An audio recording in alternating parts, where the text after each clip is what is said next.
নবী গো জীবনে আপনাকে দেখি না,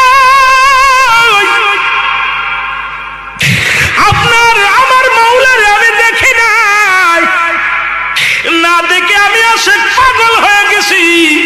নবী গো আজকে বলে দাও তুমি আমি পোশাক ছাড়বো নাকি ছাড়বো, আমি জীবনটা দিয়া দিবনি।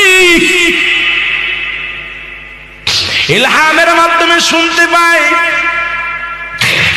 এ বাবা পোশাক ছেড়ে দে, পোশাক লাগবে না,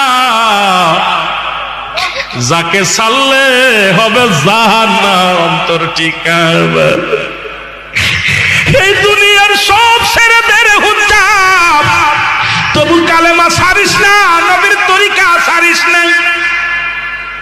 হুজ্জাব এই আওয়াজটা কানে কে যেন বলছে, সঙ্গে সঙ্গে পণ্যের কাপড়টা ছেড়ে দিয়া পাগলের মতো কাঁদতে কাঁদতে